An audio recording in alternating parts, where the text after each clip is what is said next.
नमस्कार साथियों, सीबीएल में आपका स्वागत है। मैं हूं सीएम पटेल और आज हम फिर से करंट अफेयर पर चर्चा करने वाले हैं। करंट अफेयर या समसामयिक घटनाएं जो 26 जून से 1 जुलाई तक विभिन्न न्यूज़पेपर, आपके जो मैगजीन हैं या जो आपके कोई आर्टिकल लिखे गए हैं उनसे जो महत्वपूर्ण हमारे प्रीलिम्स और मेंस में क्वेश्चन बन सकते हैं, तो उसको संकलित करने का हमने प्रयास किया है। तो आज हम उनमें कुछ महत्वपूर्ण टॉपिक पर चर्चा करेंगे। तो सबसे पहले देखते हैं वो टॉपिक कौन से हैं। आज हम 3 महत्वपूर्ण टॉपिक पर चर्चा करने वाले हैं। 3 विषय हैं जिन पर हम चर्चा करेंगे। सबसे पहला, संघ या केंद्र सरकार। अभी हाल में ये चर्चा में आपने सुना होगा कि केंद्र सरकार, हम शब्द सामान्यतः 2 शब्द प्रयोग करते हैं हम, केंद्र सरकार और राज्य सरकार। तो तमिलनाडु सरकार ने कहा है कि हम केंद्र सरकार की जगह क्या शब्द प्रयोग करेंगे?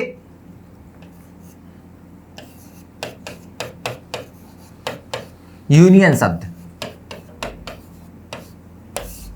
ठीक है, या संघ शब्द का प्रयोग किया जाएगा। संघ सरकार या जिसे हम कहें यूनियन शब्द का प्रयोग किया जाएगा। अब देखिए, हमारा जो भारतीय संविधान का जो अनुच्छेद 1 है उसमें भारत को राज्यों का संघ घोषित किया गया है। मतलब सेंटर शब्द का प्रयोग वैसे नहीं किया गया है।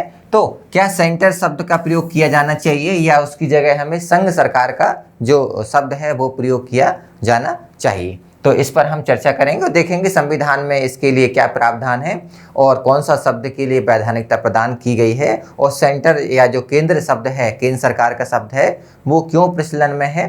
तो इस पर हम चर्चा करेंगे। दूसरा हमारा टॉपिक है भारत नेट परियोजना। पूरे भारत में, मतलब पहले इसकी शुरुआत की गई कि ग्रामीण क्षेत्र में जो पंचायतें हैं तो पंचायतों को नेट से जोड़ा जाए, और बाद में फिर इसको 2015 में विस्तारित किया गया और पूरे भारत में, चाहे वो ग्रामीण क्षेत्र हो चाहे वो नगरीय क्षेत्र हो, नेट से इसको जोड़ा जाए।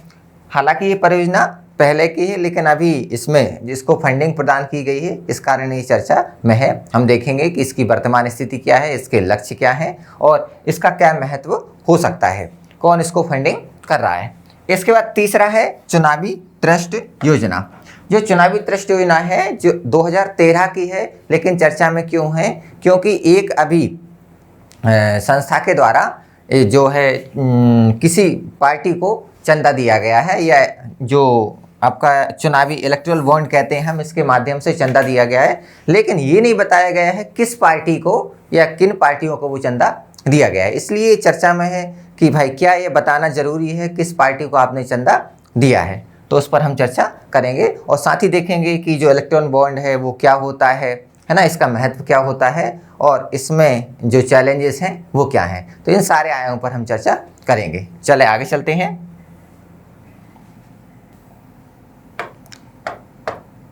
साथ ही हम हर बार की तरह जो हम टॉपिक पढ़ रहे हैं, जो विषय पढ़ रहे हैं, उससे संबंधित प्रश्न पर भी हम चर्चा करेंगे। जैसे प्रश्न है, भारत नेट परियोजना के संबंध में निम्नलिखित कथनों पर विचार कीजिए।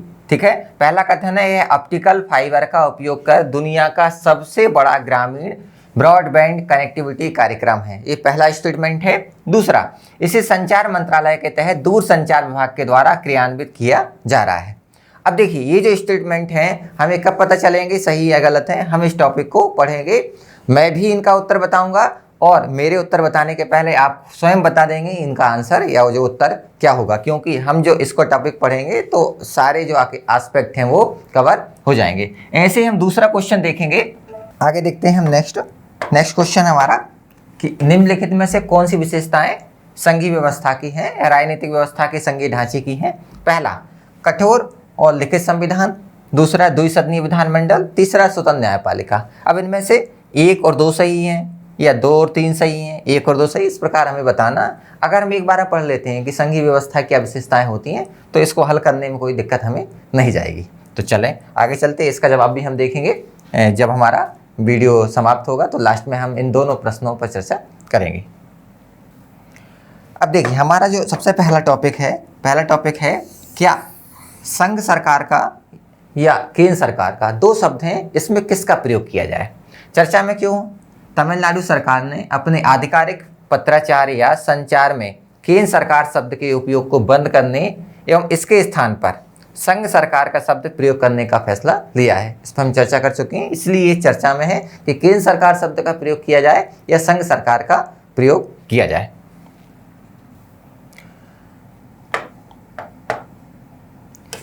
संविधान सभा का पक्ष देखते हैं कि संविधान सभा ने इस पर क्या चर्चा की है। तो देखिए, हमारा जो संविधान का अनुच्छेद 1 है और उसका पहला क्लॉज कहता है कि भारत जो कि क्या होगा, राज्यों का एक संघ होगा। ठीक है, 1948 में संविधान सभा का जब प्रारूप तैयार किया गया तो उस समय जो हमारे संविधान सभा में जो सबसे महत्वपूर्ण कमेटी थी, जिसे हम प्रारूप समिति कहते हैं, मसौदा समिति कहते हैं, उसके अध्यक्ष भीमराव अंबेडकर ने संघ शब्द का इस्तेमाल किया था।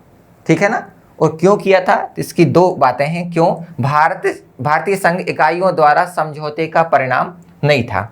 इसका मतलब है कि हमारे जो वर्तमान में राज्य हैं, तत्कालीन समय में जो राज्य हमारे बनाए गए थे, उन राज्यों के मध्य कोई समझौता नहीं हुआ था कि हमें भारत में शामिल होना है या हमारी ये निम्न कोई शर्तें हैं।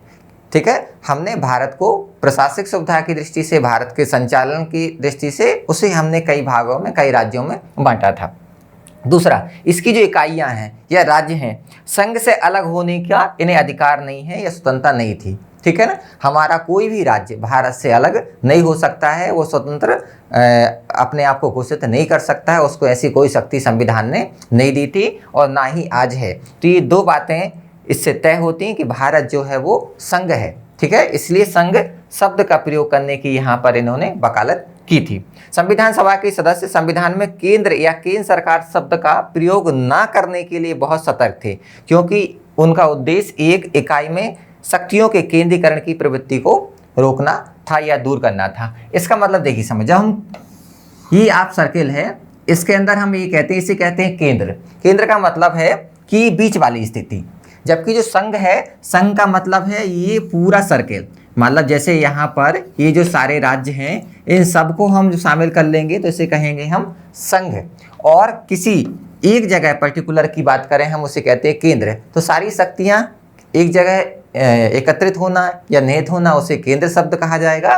और संघ का मतलब है कि शक्तियाँ सब में बटी हुई है। तो संघ शब्द ज़्यादा सही है और हमारा संविधान भी संघ शब्द की इजाज़त देता है।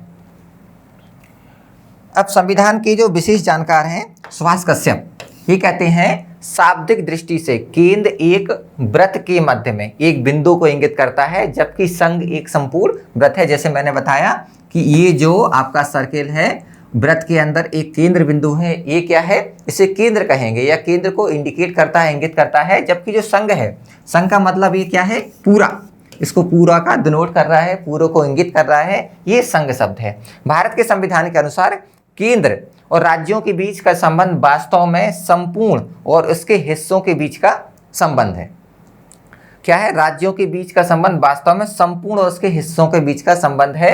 मतलब ये जो हमारा भारत है, इसके जो राज्य हैं ये कई हिस्सों में बटे हुए हैं, इसका सिर्फ लेकिन संबंध है वो संपूर्ण है। मतलब ये अलग अलग नहीं है, इनमें सब में शक्तियाँ बटी हुई हैं। संघ और राज्य दोनों संविधान द्वारा बनाई गई इकाइयाँ हैं और दोनों को संविधान के माध्यम से अपने अपने अधिकार प्राप्त हैं। हम पढ़ते हैं भारत में केंद्र राज्य संबंध, आर्टिकल 245 से लेकर हम 293 तक पढ़ते हैं। तो केंद्र के अलग अधिकार हैं, राज्य के अलग हैं। और इसमें आप जानते हैं 3 सूचियां हम पढ़ते हैं, संघ सूची, राज्य सूची और संवर्ती सूची। संघ सूची ऐसी सूची है, उस सूची पर जो विषय दिए गए हैं या उस सूची में जो विषय शामिल हैं उन पर कानून बनाने की शक्ति किसको है, केंद्र सरकार को। ऐसी राज्य सूची वो सूची है जिस सूची पर कानून बनाने की शक्ति किसको है, राज्य सरकार को। और ऐसी तीसरी सूची से हम संवर्ती सूची कहते हैं। संवर्ती सूची वह सूची है जिस सूची पर कानून बनाने की जो शक्ति है वो केंद्र राज्य दोनों को प्रदान की गई है। तो दोनों को शक्तियां कहाँ से मिली, संविधान से। और दोनों की शक्तियों का क्या है, स्पष्ट वर्णन किया गया है। एक इकाई अपने स्वतंत्र क्षेत्र में दूसरी इकाई के अधीन नहीं है। जैसे कोई राज्य है ना, वो उसका अपना अलग अस्तित्व है और दूसरे राज्य का अपना अलग अस्तित्व है। कोई राज्य, कोई इकाई दूसरी इकाई के अंदर अधीन नहीं है। एक का अधिकार दूसरे के साथ समन्वित है, ठीक है ना। लेकिन जो अधिकार हैं वो कोऑर्डिनेशन, समन्वित के आधार पर हैं कि एक का अधिकार दूसरे के साथ, जैसे एक राज्य को जो अधिकार हैं वही दूसरे राज्यों को अधिकार है। हमारे संविधान में स्पष्ट इसका वर्णन किया गया। हालांकि कुछ जो राज्य हैं उनके लिए विशेष प्रावधान किए गए हैं।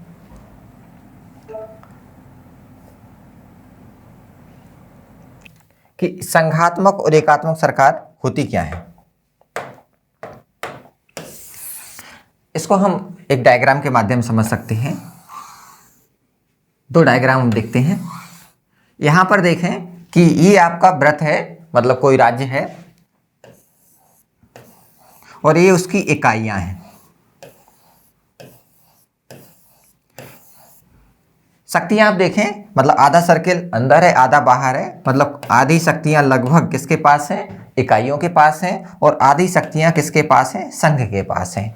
यहाँ पर देखें एकात्मक, सिर्फ आपका जो सर्किल है इसके अंदर कोई इकाई आपको नहीं दिख रही है, सिर्फ क्या है, एक ही संघीय इकाई कहें ऐसे, या संघीय राज्य कहें, देश है एक ही है, इसमें प्रांतों या इकाइयों या राज्य के रूप में इसको नहीं बांटा गया है।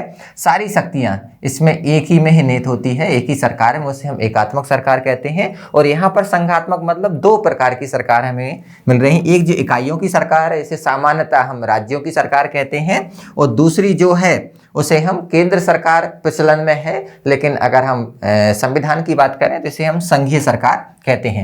तो ये जो सर्किल है वो संघात्मक राज्य का है, और ये आपका है वो एकात्मक सरकार का या एकात्मक राज्य का है। अब देखते हैं इनमें और अंतर क्या है, तो और क्लियर होगा आपको कि एकात्मक सरकार और संघात्मक सरकार, संघीय सरकार क्या होती है। सबसे पहला हम देखते हैं द्वैध शासन व्यवस्था या दोहरी शासन व्यवस्था, मतलब दो शासन व्यवस्था होती है। एक केंद्र सरकार होती है, केंद्र सरकार की अपनी क्या होती है, विधायिका होती है, अपनी कार्यपालिका होती है, और ऐसे ही इकाइयों की अपनी सरकार होती है, इसे हम राज्य सरकार कहते हैं। इनकी अपनी विधायिका होती है, अपनी कार्यपालिका होती है, अपना प्रशासनिक सिस्टम होता है। मतलब केंद्र सरकार अलग, राज्य सरकार अलग, दोनों के लिए अपनी अपनी अलग अलग शक्तियाँ होंगी। ठीक है, हम पढ़ते हैं जैसे हमारे भारत में 3 सूचियाँ हैं। पहली सूची इसे हम कहते हैं केंद्र सूची, इस पर केंद्र सरकार कानून बनाती है। दूसरी राज्य सूची, इस पर राज्य सरकार कानून बनाती है। और तीसरी जो हमारी समवर्ती सूची, जिस पर दोनों कानून बनाते हैं। लेकिन एकात्मक सरकार की बात करें तो केवल एक सरकार होती है ना। यहाँ प्रांतीय सरकार या क्षेत्रीय सरकार नहीं होती, और सारी शक्तियां उसी सरकार में निहित होती हैं, इसे हम एकात्मक सरकार कहते हैं। दूसरा, संघीय सरकार में देखें तो संविधान लिखित होता है ना। अब लिखित क्यों होता है, संघीय सरकार का मतलब होता है केंद्र और राज्य के मध्य शक्तियों का स्पष्ट बंटवारा होता है, क्लियर डिवीजन होता है कि ये केंद्र सरकार की या संघीय सरकार की शक्तियां हैं, ये आपकी राज्य सरकार की या इकाइयों की शक्तियां हैं। तो उनमें कोई किसी प्रकार का विवाद ना हो, है ना, उसके लिए लिखा होना जरूरी है, और इसलिए संविधान यहाँ लिखित होता है। लेकिन एकात्मक सरकार का लिखित भी हो सकता है, जैसा फ्रांस का है, और ब्रिटेन का आप जानते ही अलिखित है, तो अलिखित भी हो सकता है। अब देखें, अगर लिखित संविधान होगा तो कठोर संविधान हम उसे कह सकते हैं, ठीक है, क्योंकि उसमें चेंज करना या उसमें बदलाव करना आसान नहीं होता है। लेकिन इसको और कठोर रखा जाता है, क्यों, क्योंकि इसमें संविधान संशोधन की प्रक्रिया को आसान नहीं बनाया जाता है कि जब चाहे तब सरकार इसमें चेंज कर ले। क्यों, अगर सरल बनाया गया तो संघ सरकार क्या करेगी, राज्यों की सरकारों के हितों को प्रभावित कर सकती है, उनकी शक्तियों को कम कर सकती है। तो ऐसा ना हो, इसलिए इसकी प्रक्रिया कठोर बनाई जाती है। इकाइयां और संघ दोनों मिलकर इसमें बदलाव या संशोधन करते हैं। अब अलग अलग देश में हालांकि अलग अलग प्रावधान है, लेकिन एकात्मक सरकार में क्या होता है, फ्लेक्सिबल या लचीला संविधान होता है। जैसे हम देखते हैं ना कि ब्रिटेन की संसद को पावर है कि वो संविधान में कुछ ही बदलाव कर सकती है। और हम देखें कि फ्रांस का जो संविधान है वो कठोर है, मतलब एकात्मक में कठोर भी हो सकता है और लचीला भी हो सकता है। फिर केंद्र और राज्य के मध्य शक्तियों का बंटवारा होता है, ठीक है। जैसे अभी मैंने आपको बताया 3 सूची, सबसे पहले आपकी केंद्र सूची, फिर आपकी राज्य सूची और समवर्ती सूची। तीनों सूचियां होती हैं जिसमें केंद्र की शक्तियां या केंद्र के जो विषय हैं जिन पर वो कानून बनाएगी वो केंद्र सूची में है। राज्य संबंधी जो विषय हैं जिन पर राज्य सरकार कानून बनाती है वो राज्य सूची में, और समवर्ती पर दोनों कानून बनाते हैं। यहाँ पर शक्तियों का विभाजन नहीं होता। क्यों नहीं होता है, क्योंकि एक ही संघीय सरकार है, कुछ राज्य सरकार क्षेत्रीय सरकारें नहीं हैं, तो शक्तियों का बंटवारा नहीं होता। सारी शक्तियाँ संघीय सरकार या जिसे हम एकात्मक सरकार कहते हैं उसमें निहित होती हैं। इसके बाद हम नेक्स्ट देखते हैं कि संविधान की सर्वोच्चता। जो संघीय सरकार है यहाँ पर संविधान को सर्वोच्च घोषित किया जाता है, संविधान की सुप्रीमेसी होती है, संविधान के अधीन रहकर काम करते हैं, चाहे वो राज्य सरकार हो चाहे आपकी वो संघीय सरकार हो। लेकिन यहाँ पर संविधान की सर्वोच्चता की गारंटी नहीं होती। जैसे आप ब्रिटेन देखें ना, तो ब्रिटेन की जो संसद है या जो पार्लियामेंट है वो सुप्रीम है, ठीक है ना, वहाँ लिखित संविधान नहीं है, अलिखित संविधान है, तो संसद जब चाहे तब उसमें बदलाव कर सकती है। लेकिन जहाँ पर संविधान की सर्वोच्चता होती तो उतनी आसानी से संविधान में बदलाव नहीं किया सकता है। आपको मालूम है कि ब्रिटेन की संसद जो है ना, ब्रिटेन की विश्व की सबसे पावरफुल या शक्तिशाली विधायिका है। डी लोमले इसके बारे में कहते हैं कि ब्रिटेन की संसद को एक पुरुष को स्त्री बनाने और एक स्त्री को पुरुष बनाने के अलावा सब कुछ करने की पावर है, मतलब जो चाहे वो कर सकती है, तो वहाँ पर संविधान सर्वोच्च नहीं है। फिर आते हैं द्विसदनीय विधायिका, है ना, 2 सदन वाली विधायिका होती कहाँ पर, संघीय सरकार में। ऐसे भारत में आप देखें तो लोकसभा, राज्यसभा, ठीक है ना।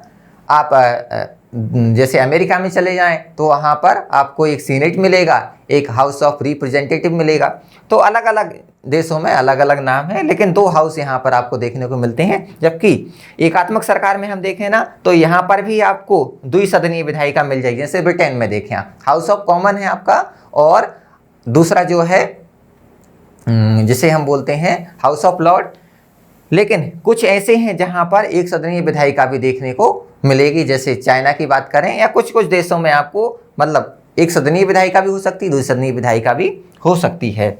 अब संघीय सरकार की बात करें तो यहाँ पर न्यायपालिका को स्वतंत्र घोषित किया जाता है, क्योंकि अगर संघीय और जो इकाइयाँ उनके मध्य कोई विवाद होता है तो उनको निपटारे के लिए ऐसी न्यायपालिका की आवश्यकता होगी जो संघीय सरकार या किसी इकाई के अधीन या उसके नियंत्रण में ना हो, तभी वो स्पष्ट रूप से निष्पक्ष रूप से न्याय कर पाएगी।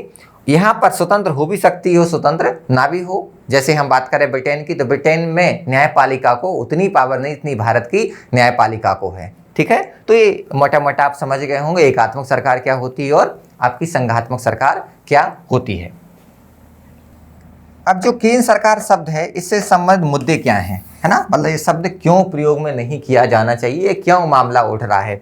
तो सबसे पहले तो संविधान सभा द्वारा खारिज। संविधान सभा ने केंद्र सरकार शब्द का प्रयोग को खारिज कर दिया था कि इसका प्रयोग नहीं किया जाना चाहिए। जब संविधान सभा ने इस शब्द का इस्तेमाल करने पर या इसे खारिज कर दिया था, इस्तेमाल करने पर रोक लगा दी, तो हम क्यों इस शब्द का प्रयोग कर रहे हैं, इसका प्रयोग नहीं किया जाना चाहिए। आप देखें, विशेष रूप से इसको खारिज कर दिया था और इसकी जगह कहा था कि हमें संघ शब्द का प्रयोग करना है। अब इसका एक कारण और दूसरा कि औपनिवेशिक विरासत है। जब ब्रिटिश सरकार थी तो उसके द्वारा इस शब्द का प्रयोग किया जाता था। सेंट्रल गवर्नमेंट या केंद्र सरकार जो भी कानून पारित होते थे ना, तो केंद्रीय सरकार, उनकी विधायिका तो केंद्रीय विधायिका।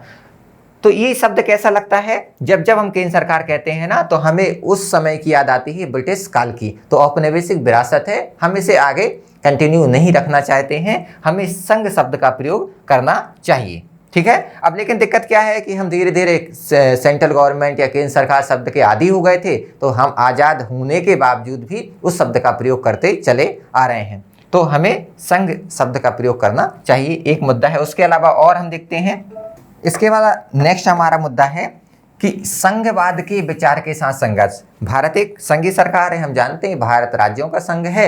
भारत में राज्यों के लिए शक्तियों का स्पष्ट बंटवारा किया गया है, संविधान में प्रावधान किया गया है। शासन करने की शक्ति पूरे देश के लिए एक सरकार के बीच विभाजित है, जो सामान्य राष्ट्रीय हित के विषयों पर राज्यों के हेतु जिम्मेदार है। हालांकि जो हमारी संघीय सरकार है उसके पास कुछ शक्तियां ज़्यादा हैं, लेकिन वो राज्यों के विकास के लिए, राज्यों की सुरक्षा के लिए जिम्मेदार है, जो राज्य के विस्तृत दिन प्रतिदिन की शासन की देखभाल करती है। कोई समस्या आ गई अगर राज्य में, तो ऐसा केंद्र सरकार नहीं कह सकती कि नहीं आप ही देखें। उसके लिए केंद्र सरकार भी हमारे यहाँ, जिसे हम संघीय सरकार कहते हैं, संघीय सरकार जिम्मेदार है। सुभाष कश्यप जी कहते हैं केंद्र या केंद्र सरकार शब्द का उपयोग करने का मतलब होगा कि राज्य सरकारें इसके अधीन है। वही डायग्राम आप समझ लें कि ये आपका व्रत है या संघीय सरकार है, और अगर हम ऐसा कुछ कहते हैं कि इकाइयां हैं और किसी एक में अगर कोई शक्ति निहित है, या डायरेक्ट आप समझें ये केंद्र है। केंद्र का मतलब हुआ कि सारी शक्तियां इसमें है और बाकी इकाइयां इसके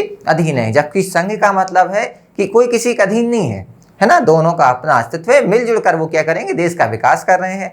राज्यों की अपनी अलग भूमिका है, केंद्र की या संघ की अपनी अलग भूमिका है, लेकिन बड़ा छोटा का कोई भाव यहाँ पर देखने को नहीं मिलता है। चल आगे चलते हैं। अब देखते हैं कि हम आगे क्या कर सकते हैं। तो सबसे पहला कि भारतीय जो संविधान है इसकी संघीय प्रकृति है। वो क्या है? भारतीय संविधान की आधारभूत संरचना है। और आप जानते हैं आधारभूत संरचना का मतलब कि संविधान में कुछ ऐसे तत्व हैं जिनमें बदलाव देश के या समाज के हित में नहीं होगा, और उसमें ना तो संसद उन्हें बदल सकती है, ना न्यायपालिका उन्हें बदल सकती है। वो संविधान के पिलर हैं और वो आकांक्षाएं हमारे संविधान निर्माताओं की, जिन पर हमारा संविधान टिका हुआ है। तो ये हमारी मूल विशेषता है और इसकी रक्षा करना क्या है? हमारे चाहे संघ सरकार की बात हो चाहे राज्य सरकार की बात है, इनका कर्तव्य है। तो दोनों की दिशा में कार्य करना चाहिए जो भी सत्ता में रहते हैं। उसके बाद देखें, भारत जो है विविधतापूर्ण देश है। इसके संघवाद के जो स्तंभ है, स्वायत्ता है, राष्ट्रीय एकीकरण, केंद्रीकरण, विकेंद्रीकरण, राष्ट्रीयकरण और क्षेत्रीकरण के बीच एक उचित संतुलन है ना। ये सब क्या है कि समय के हिसाब से, क्षेत्र की मांग के हिसाब से आवश्यक है, लेकिन इनमें सब में संतुलन रखने की आवश्यकता है। संतुलन करके हम रखेंगे तो इन समस्याओं से हम बच सकते हैं, ऐसी कोई समस्या नहीं आएगी। इसके अलावा हम देखें कि अत्यधिक अगर राजनीतिक केंद्रीकरण करें हम या विकेंद्रीकरण करें, दोनों भारतीय संघवाद को कमजोर कर सकते हैं। संघवाद मतलब क्या है? मिलजुल कर काम करेंगे। इसलिए एक नया कॉन्सेप्ट आया सहकारी संघवाद, कि केंद्र और राज्य या केंद्र और जो संघ और राज्य हैं, ये मिलकर काम करेंगे और देश के सामाजिक आर्थिक विकास में अपनी भूमिका को तय करेंगे। इसके अलावा विकट समस्या के संतोषजनक और स्थायी समाधान जो है वो किसी विधान, किसी पुस्तक में नहीं है। इसका समाधान कैसे है? जो सत्ता में बैठे लोग हैं ना, उनकी जो अंतरात्मा है वो क्या गवाही देती है कि कैसे कुछ जो निर्णय हैं वो देश के विकास में बाधक हो सकते हैं, कुछ ऐसे निर्णय हैं जो देश को आगे ले जा सकते हैं। तो जब निर्णय लिया जाए तो इनकी अंतरात्मा जवाब देती है कि हाँ, ये जो निर्णय है वो देश के हित में है। तो हमेशा ऐसे निर्णयों को इनको क्रियान्वित करना चाहिए। तो इनकी अंतरात्मा की आवाज़ सुनकर ये काम करेंगे तो ये समस्या नहीं आएगी। हाय, अगर आपको ये वीडियो पसंद आया और आप पूरा का पूरा लेक्चर देखना चाहते हैं, then please enrol in our current affairs course. हमारे करंट अफेयर्स कोर्स में आपको फुल वीडियो लेक्चर, उसके साथ की पीडीएफ और वीकली टेस्ट भी मिलेंगे जो आपके प्रीलिम्स और मेंस दोनों की प्रैक्टिस करवा देंगे। कोर्स की जानकारी के लिए you can visit our website www.chetanbharat.com या नीचे दिए गए नंबर पे कॉल करके सारी डिटेल्स मांग लीजिए। So all the best.